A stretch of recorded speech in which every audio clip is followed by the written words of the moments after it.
ನಮಸ್ಕಾರ ಸ್ನೇಹಿತರೆ. ರಾಹುಲ್ ಗಾಂಧಿ ಅವರು ಸಂಸತ್ನಲ್ಲಿ ನಿಂತ್ಕೊಂಡು ನರವಣೆಯವರ ಪುಸ್ತಕ ಇನ್ನು ಪ್ರಕಟಗೊಂಡಿಲ್ಲ, ಆ ಪುಸ್ತಕದ ಬಗ್ಗೆ ಮಾತಾಡಿರುವಂತಹ ವಿಷಯ ನಿಮ್ಗೆ ಗೊತ್ತು.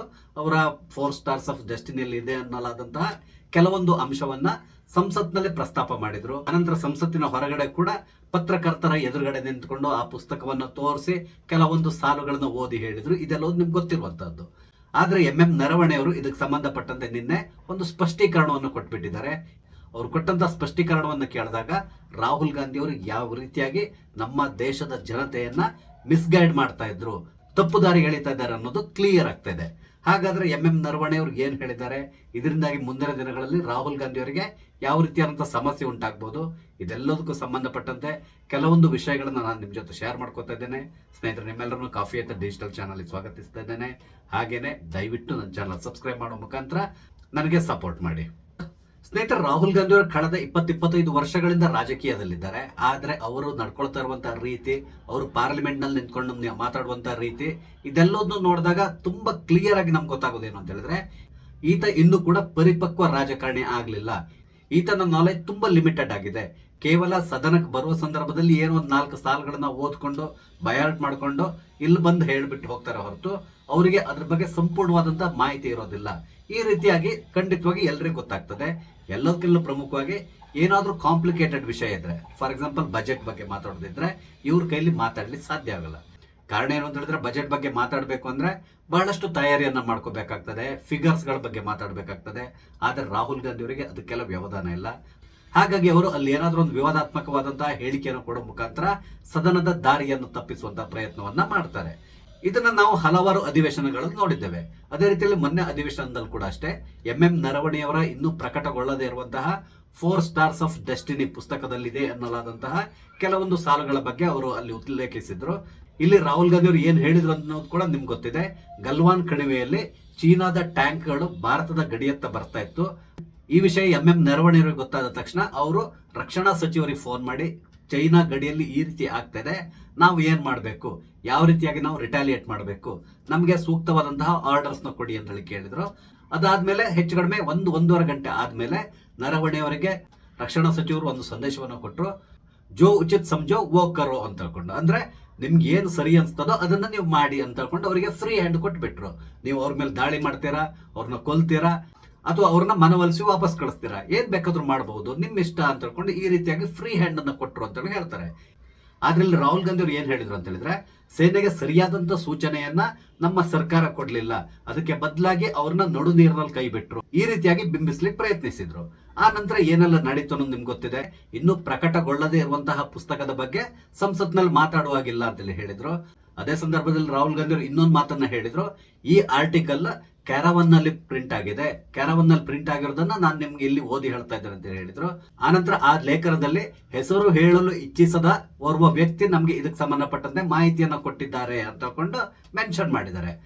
ಅಂದ್ರೆ ಯಾವುದೇ ರೀತಿಯಾದಂತಹ ಕನ್ಫರ್ಮ್ಡ್ ಅಲ್ಲದೆ ಇರುವಂತಹ ನ್ಯೂಸ್ ಅನ್ನ ರಾಹುಲ್ ಗಾಂಧಿ ಅವರು ದೊಡ್ಡ ವಿವಾದ ಮಾಡ್ಲಿಕ್ಕೆ ಹೊರಟರು.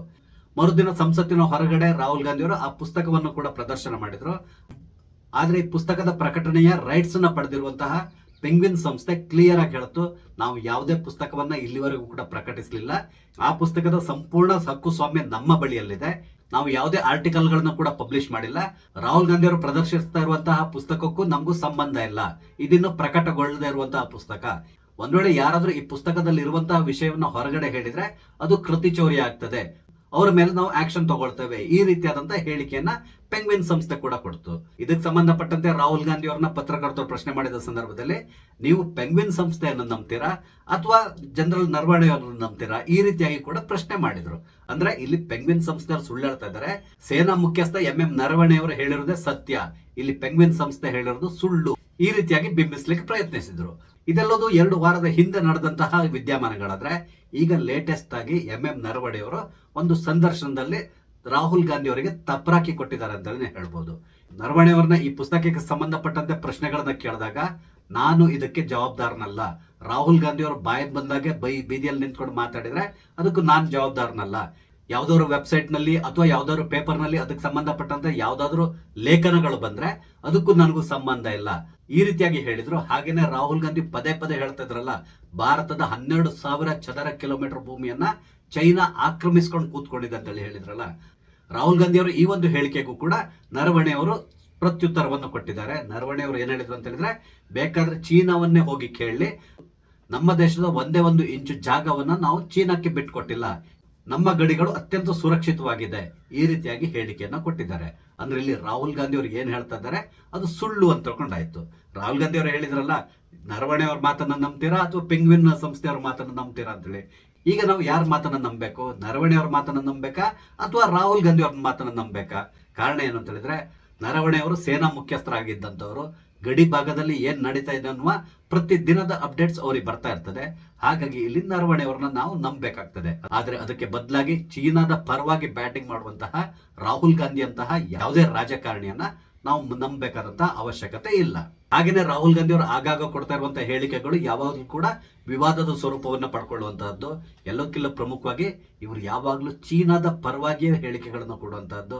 ನಿಮ್ಗೆ ಗೊತ್ತಿದೆ, ಗಲ್ವಾನ್ ಕಣಿವೆಯಲ್ಲಿ ಚೀನಾ ಮತ್ತು ಭಾರತದ ಸೈನಿಕರ ನಡುವೆ ನಡೆದಂತಹ ಘರ್ಷಣೆ, ಗಲ್ವಾನ್ ಕಣಿವೆಯಲ್ಲಿ ನಡೀತಲ್ಲ, ಆ ಘರ್ಷಣೆಯಲ್ಲಿ ಚೀನಾದ 40-50 ಜನ ಸೈನಿಕರನ್ನ ನಮ್ಮ ಸೇನೆಯವರು ಹೊಡೆದು ಹಾಕ್ಬಿಟ್ಟಿದ್ರು. ಅವ್ರನ್ನ ಅಲ್ಲಿ ಹರಿತಿದ್ದಂತಹ ನದಿಗೆ ತಳ್ಳಿಬಿಟ್ಟಿದ್ರು. ಹಾಗೇನೆ ನಮ್ಮ 20 ವೀರ ಯೋಧರು ಹುತಾತ್ಮರಾಗಿದ್ರು. ಆದ್ರೆ ಚೀನಾ ಅಲ್ಲಿ ಸತ್ತಂತಹ ಸೈನಿಕರ ಬಗ್ಗೆ ಎಲ್ಲಿ ಕೂಡ ತುಟಿ ಪಿಟಕ್ ಮಾಡಲಿಲ್ಲ. ಒಂದು ಸುದ್ದಿಯ ಪ್ರಕಾರ ಚೀನಾದ 100ಕ್ಕೂ ಜಾಸ್ತಿ ಸೈನಿಕರನ್ನ ಭಾರತೀಯ ಸೇನೆ ಹೊಡೆದುರುಳಿಸಿತು ಅಂತ ಹೇಳ್ತಾರೆ. ಆದ್ರೆ ರಾಹುಲ್ ಗಾಂಧಿ ಅವರು ವಿದೇಶದಲ್ಲಿ ಕೂತ್ಕೊಂಡು ಹಾಗೇನೆ ಸಂಸತ್ನಲ್ಲಿ ನಿಂತ್ಕೊಂಡು ಹಮಾರೆ ಸೈನಿಕೋಂ ಪರ್ ಹಮ್ಲಾ ಕರ್ ರಹಾ ಹೈ, ಪಿಟಾಯಿ ಹೋ ರಹಾ ಹೈ, ಈ ರೀತಿಯಾಗಿ ಹೇಳಿಕೆಯನ್ನು ಕೊಟ್ಟಿದ್ದಾರೆ. ನಮ್ಮ ಸೈನಿಕರ ಮೇಲೆ ಚೀನಾದ ಸೈನಿಕರು ಸತತವಾಗಿ ದಾಳಿ ನಡೆಸ್ತಾ ಇದ್ದಾರೆ, ನಮ್ಮ ಸೈನಿಕರನ್ನ ಹೊಡೆದು ಅಲ್ಲಿಂದ ಓಡಿಸ್ತಾ ಇದ್ದಾರೆ ಗಡಿ ಭಾಗದಿಂದ. ಈ ರೀತಿಯಾದಂತಹ ನಾಚಿಕೆಗೇಡಿನ ಹೇಳಿಕೆಯನ್ನು ಕೊಟ್ಟಂತಹ ವ್ಯಕ್ತಿ ರಾಹುಲ್ ಗಾಂಧಿ ಅವರು. ಅದಲ್ಲದೆ ವಿದೇಶದಲ್ಲಿ ಮೋಸ್ಟ್ಲಿ ನನ್ಗನ್ಸುತ್ತೆ ಅಮೆರಿಕದ ಯಾವುದೋ ಒಂದು ಯೂನಿವರ್ಸಿಟಿ ಯಾವುದೋ ಒಂದು ಹಾಲ್ ನಲ್ಲಿ ಇವರೊಂದು ಸಂದರ್ಶನವನ್ನು ಕೊಟ್ಟಿದ್ರು. ಆ ಸಂದರ್ಶನದ ಸಂದರ್ಭದಲ್ಲಿ ರಾಹುಲ್ ಗಾಂಧಿ ಅವರು ಭಾರತದ ಬಗ್ಗೆ ತುಂಬಾ ಕೀಳಾಗಿ ಮಾತಾಡಿದ್ರು. ಇಲ್ಲಿ ರಾಹುಲ್ ಗಾಂಧಿ ಅವರು ಏನ್ ಹೇಳಿದ್ರು ಅಂತ ಹೇಳಿದ್ರೆ, ಭಾರತ ಅನ್ನೋದು ಒಂದು ದೇಶ ಅಲ್ಲ, ಇದು ಹಲವು ರಾಜ್ಯಗಳ ಒಕ್ಕೂಟ ಅಂತ ಹೇಳ್ಕೊಂಡು ಹೇಳಿದ್ರು. ಭಾರತ ದೇಶವೇ ಅಲ್ಲ, ಈ ರೀತಿಯಾದಂತಹ ಹೇಳಿಕೆಯನ್ನು ಕೊಟ್ಟಿದ್ರು. ಇದಲ್ಲದೆ 1 ವರ್ಷದ ಹಿಂದೆ ಅನಿಸ್ತದೆ, ದೆಹಲಿಯಲ್ಲಿ ಕಾಂಗ್ರೆಸ್ನ ಹೊಸ ಆಫೀಸ್ ಇನಾಗ್ರೇಷನ್ ಸಂದರ್ಭದಲ್ಲಿ ಕೂಡ ರಾಹುಲ್ ಗಾಂಧಿ ಅವರು ಒಂದು ಎಡವಟ್ಟಿನ ಸ್ಟೇಟ್ಮೆಂಟ್ ಅನ್ನ ಕೊಟ್ಟಿದ್ದಾರೆ. ಇಲ್ಲಿ ರಾಹುಲ್ ಗಾಂಧಿ ಅವರು ಭಾಷಣ ಮಾಡ್ತಾ ಇರೋ ಸಂದರ್ಭದಲ್ಲಿ ಎಕ್ಸಾಕ್ಟ್ ಆಗಿ ಈ ನಾನೀಗ ಹೇಳ್ತಾ ಇದ್ದೀನಲ್ಲ ಇದೇ ವರ್ಡ್ಸ್ ಗಳನ್ನ ಹೇಳಿದ್ದಾರೆ. ಅವ್ರು ಏನ್ ಹೇಳಿದ್ರು ಅಂತ ಹೇಳಿದ್ರೆ, do not think we are fighting a fair fight, there is no fairness in this. If you believe we are fighting a political organisation called the BJP or a political organisation called RSS, you have not understood what is going on. The BJP and RSS have captured every single institutions of our country. Now we are fighting not just the BJP or RSS but the Indian state itself. ಇದರಲ್ಲಿ ಕೊನೆಯ sentence ಇದೆಯಲ್ಲ, ಇದನ್ನ ನೀವು ಸರಿಯಾಗಿ ನೆನ್ಪಿಟ್ಕೊಂಡಿರಿ. ಇಲ್ಲಿ ರಾಹುಲ್ ಗಾಂಧಿ ಅವರು ಏನ್ ಹೇಳಿದ್ದಾರೆ ಅಂತ ಹೇಳಿದ್ರೆ, ನಾವು ಕೇವಲ ಬಿಜೆಪಿ ಮತ್ತು RSS ವಿರುದ್ಧವಾಗಿ ಹೋರಾಡ್ತಾ ಇಲ್ಲ, ನಾವು ನಮ್ಮ ದೇಶದ ವಿರುದ್ಧವಾಗಿ ಹೋರಾಡಬೇಕಾಗಿದೆ. ಈ ರೀತಿಯಾದಂತಹ ಹೇಳಿಕೆಯನ್ನ ರಾಹುಲ್ ಗಾಂಧಿ ಅವರು ಕೊಟ್ಟಿದ್ರು. ಅಂದ್ರೆ ರಾಹುಲ್ ಗಾಂಧಿ ಅವರ ಮೆಂಟಾಲಿಟಿ ಯಾವ ಮಟ್ಟಿಗಿದೆ ಅಂತ ಹೇಳ್ಕೊಂಡು ನೀವು ಅರ್ಥ ಮಾಡ್ಕೊಳ್ಬಹುದು. ಇಂತಹ ರಾಹುಲ್ ಗಾಂಧಿ ಅವರಿಂದ ನಾವು ಯಾವುದೇ ರೀತಿಯಾದಂತಹ ಒಳ್ಳೆಯ ಮಾತನ್ನ ಎಕ್ಸ್ಪೆಕ್ಟ್ ಮಾಡ್ಲಿಕ್ಕೆ ಸಾಧ್ಯ ಇಲ್ಲ. ನಿಮ್ಗೆ ಗೊತ್ತಿದೆ ಇವರ ಚೀನಾ ಭಕ್ತಿ ಯಾವ ರೀತಿ ಇದೆ ಅಂತ ತಗೊಂಡು, ಈ ಹಿಂದೆ ಅವರು ಚೀನಾದಲ್ಲಿ ಯಾವುದೋ ಒಂದು MOU ಸೈನ್ ಮಾಡಿದ್ದಾರೆ. ಇಲ್ಲಿವರೆಗೂ ಕೂಡ ಕಾಂಗ್ರೆಸ್ ಪಕ್ಷ ಅದು ಯಾವ MOU ಅಂತ ತಗೊಂಡು ಎಲ್ಲಿಯೂ ಕೂಡ ಡಿಸ್ಕ್ಲೋಸ್ ಮಾಡಿಲ್ಲ. ನಿಮ್ಗೆ ಗೊತ್ತಿದೆ 10 ವರ್ಷ ಈ ಅಮ್ಮ ಮಗ ಇಬ್ರೋಟ್ ಸೇರ್ಕೊಂಡು ಮನಮೋಹನ್ ಸಿಂಗ್ ಅನ್ನ ಪ್ರಧಾನಮಂತ್ರಿ ಅಂತೇಳಿ ಮಾಡಿ ಮುಂದ್ಗಡೆ ಕೂರಿಸ್ಕೊಂಡು ಹಿಂದಿನಿಂದ ಏನೆಲ್ಲ ಆಟ ಆಡಿದ್ದಾರೆ ಅನ್ನೋದು ನಿಮ್ಗೆ ತುಂಬಾ ಚೆನ್ನಾಗಿ ಗೊತ್ತಿದೆ.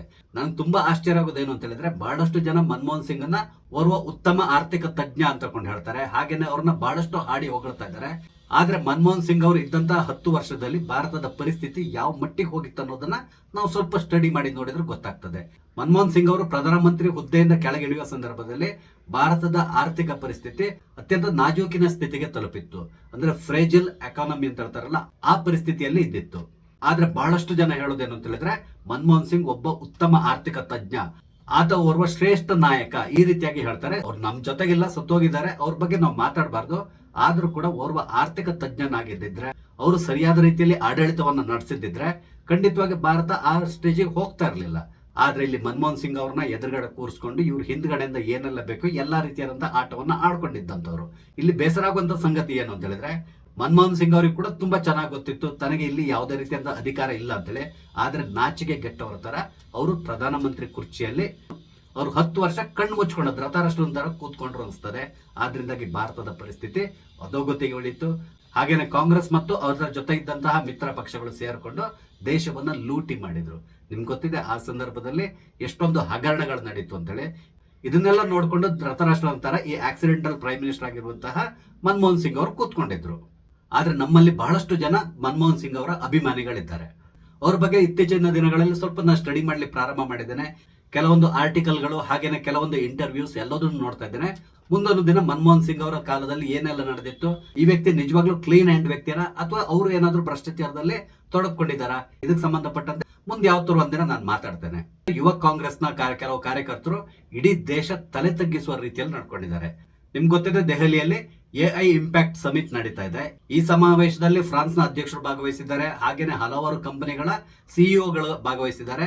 ಅಲ್ಲದೆ ವಿಶ್ವದ 90ಕ್ಕೂ ಹೆಚ್ಚು ದೇಶದ ಪ್ರತಿನಿಧಿಗಳು ಈ ಒಂದು ಕಾನ್ಫರೆನ್ಸ್ ನಲ್ಲಿ ಭಾಗವಹಿಸ್ತಾ ಇದ್ದಾರೆ. ಈ ರೀತಿಯಾದಂತಹ ಒಂದು ಸಮಾವೇಶ ನಡೀತಾ ಇರೋದನ್ನ ಕಾಂಗ್ರೆಸ್ ಪಕ್ಷದವರಿಗೆ ನೋಡ್ಲಿಕ್ಕೆ ಆಗ್ತಾ ಇಲ್ಲ ಅನ್ಸ್ತದೆ. ಯಾಕಂದ್ರೆ ನಾನು ಕೂಡ ಅಷ್ಟೇ ಕೆಲ ದಿನಗಳಿಂದ ಕೆಲವೊಂದು ಡಿಬೇಟ್ ಗಳನ್ನು ನೋಡ್ತಾ ಇದ್ದೇನೆ. ಆ ಸಂದರ್ಭದಲ್ಲಿ ಕಾಂಗ್ರೆಸ್ ಪಕ್ಷ ಅಥವಾ ಅದರ ಮಿತ್ರ ಪಕ್ಷಗಳು ಯಾರೆಲ್ಲ ಇದ್ದಾರೋ ಅವರೆಲ್ಲರೂ ಕೂಡ ಇದನ್ನ ವಿರೋಧಿಸ್ತಾ ಇದ್ದಾರೆ. ಆದ್ರೆ ಈ ಒಂದು ಸಮಾವೇಶ ಅತ್ಯಂತ ಯಶಸ್ವಿಯಾಗಿ ನಡೀತಾ ಇದೆ. ಇಂತಹ ಸಮಾವೇಶದಲ್ಲಿ ಕಾಂಗ್ರೆಸ್ ಪಕ್ಷದ ಕೆಲವೊಂದು ಕಾರ್ಯಕರ್ತರು ಒಂದು ಎಡವಟ್ಟನ್ನ ಮಾಡಿದ್ದಾರೆ. ಅವರು ಈ ಸಮಾವೇಶದ ಜಾಗಕ್ಕೆ ನುಗ್ಗಿ ತಮ್ಮ ಶರ್ಟ್ ಅನ್ನ ಬೆಚ್ಚಿ ಕೇವಲ ಒಂದು ಬನಿನ ಹಾಕೊಂಡು ಒಂದು ಟೀ ಶರ್ಟ್ ಅನ್ನ ಪ್ರದರ್ಶನ ಮಾಡ್ತಾ ಸರ್ಕಾರದ ವಿರುದ್ಧ ಘೋಷಣೆಗಳನ್ನ ಕೂಗ್ಲಿ ಶುರು ಮಾಡಿದ್ರು. ಭಾರತ ಮತ್ತು ಅಮೆರಿಕದ ನಡುವೆ ನಡೀತಿರುವಂತಹ ಟ್ರೇಡ್ ಡೀಲ್ ಬಗ್ಗೆ ಘೋಷಣೆಗಳನ್ನ ಕೂಗ್ತಾ ಇದ್ರು. ಎಫ್ಸ್ಟೈನ್ ಫೈಲ್ಸ್ ಬಗ್ಗೆ ಘೋಷಣೆಗಳನ್ನ ಕೂಗ್ತಾ ಇದ್ರು. ನಂತರ ಪ್ರಧಾನಮಂತ್ರಿ ಮೋದಿ ಅವರ ವಿರುದ್ಧವಾಗಿ ಕಾಂಪ್ರಮೈಸ್ ಮಾಡ್ಕೊಂಡಿದ್ದಾರೆ ಅಂತ ಕೂಡ ಘೋಷಣೆಗಳನ್ನ ಕೂಗ್ತಾ ಇದ್ರು. ಇವರಿಗೆ ಪ್ರತಿಭಟನೆ ಮಾಡ್ಲಿಕ್ಕೆ ಹಕ್ಕಿದೆ, ಪ್ರತಿಭಟನೆ ಮಾಡ್ಲಿ, ಯಾರು ಕೂಡ ಅದನ್ನ ಪ್ರಶ್ನೆ ಮಾಡೋದಿಲ್ಲ. ಆದ್ರೆ ಇವರು ಆರಿಸ್ಕೊಂಡಿರುವಂತಹ ಜಾಗ ಇದೆಯಲ್ಲ, ಆ ಜಾಗ ಸರಿ ಇರಲಿಲ್ಲ. ಬೇರೆ ಎಲ್ಲಾದ್ರೂ ಇವರು ಪ್ರತಿಭಟನೆಯನ್ನ ಮಾಡಬಹುದಿತ್ತು. ಅದಕ್ಕೆ ಬದಲಾಗಿ ನೇರವಾಗಿ ಈ ಕಾನ್ಫರೆನ್ಸ್ ನಡೀತಾ ಇದ್ದಂತಹ ಜಾಗಕ್ಕೆ ಹೋಗಿ ಅಲ್ಲಿರುವಂತಹ ಬಹಳಷ್ಟು ದೇಶದ ಪ್ರತಿನಿಧಿಗಳ ಎದುರುಗಡೆ ಶರ್ಟ್ ಅನ್ನ ಬೆಚ್ಚಿಕೊಂಡು ಈ ರೀತಿಯಾಗಿ ಅಸಹ್ಯವಾಗಿ ಘೋಷಣೆಗಳನ್ನ ಕೂಗೋದು ಬೇಕಿರಲಿಲ್ಲ. ಇದು ಕಾಂಗ್ರೆಸ್ ಪಕ್ಷಕ್ಕೆ ಗೊತ್ತಿಲ್ಲದೆ ನಡೆದಿರುವಂತಹ ಪ್ರತಿಭಟನೆ ಖಂಡಿತವಾಗಿ ಅಲ್ಲ. ಇದು ಕಾಂಗ್ರೆಸ್ ಪಕ್ಷಕ್ಕೆ ಸಂಪೂರ್ಣವಾದಂತಹ ಮಾಹಿತಿ ಇದ್ದೇ ಮಾಡಿರುವಂತಹ ಒಂದು ಪ್ರತಿಭಟನೆ. ಈ ರೀತಿಯಾಗಿ ಅಲ್ಲಿ ಪ್ರತಿಭಟನೆ ಮಾಡುವ ಮುಖಾಂತರ ಕಾಂಗ್ರೆಸ್ ಪಕ್ಷ ಯಾವ ಮಟ್ಟಿನ ಹತಾಶೆಯನ್ನು ಅನುಭವಿಸ್ತಾ ಇದೆ ಅನ್ನೋದನ್ನ ಇಡೀ ಜಗತ್ತಿಗೆ ತೋರಿಸ್ತಾ ಇದೆ. ಕೆಲವೊಮ್ಮೆ ರಾಹುಲ್ ಗಾಂಧಿ ಅವರು ಮಾಡ್ತಾ ಇರುವಂತಹ ಎಡವಟ್ಟುಗಳನ್ನು ನೋಡ್ತಾ ಹೋದ್ರೆ ಈತ ಭಾರತದ ಪರವಾಗಿದ್ದಾರಾ ಅಥವಾ ಭಾರತದ ವಿರೋಧಿಯ, ಈ ರೀತಿಯಾದಂತಹ ಡೌಟ್ ಖಂಡಿತವಾಗಿ ಬಂದೇ ಬರ್ತದೆ. ನಿಮ್ಗೆ ಏನಿಸ್ತದೆ, ಈತ ಭಾರತದ ಪರವಾಗಿದ್ದಾನ ಅಥವಾ ಭಾರತವನ್ನ ವಿರೋಧಿಸುವಂತಹ ಶಕ್ತಿಗಳ ಜೊತೆ ಕೈ ಜೋಡಿಸುವ ಮುಖಾಂತರ ದೇಶದ ವಿರುದ್ಧವಾಗಿ ಹೋರಾಡ್ತಾ ಇದ್ದಾರಾ? ನಿಮ್ಮ ಅನಿಸಿಕೆಗಳನ್ನ ದಯವಿಟ್ಟು ಕಮೆಂಟ್ ಮುಖಾಂತರ ತಿಳಿಸಿ. ಹಾಗೇನೆ ನಿಮ್ಗೆ ನಾನಿಲ್ಲಿ ಹಂಚ್ಕೊಂಡಂತ ವಿಷಯ ಇಷ್ಟ ಆದ್ರೆ ಲೈಕ್ ಮಾಡಿ, ಶೇರ್ ಮಾಡಿ, ದಯವಿಟ್ಟು ನನ್ನ ಚಾನಲ್ ಸಬ್ಸ್ಕ್ರೈಬ್ ಮಾಡಿ. ನಮಸ್ತೆ, ಜೈ ಹಿಂದ್.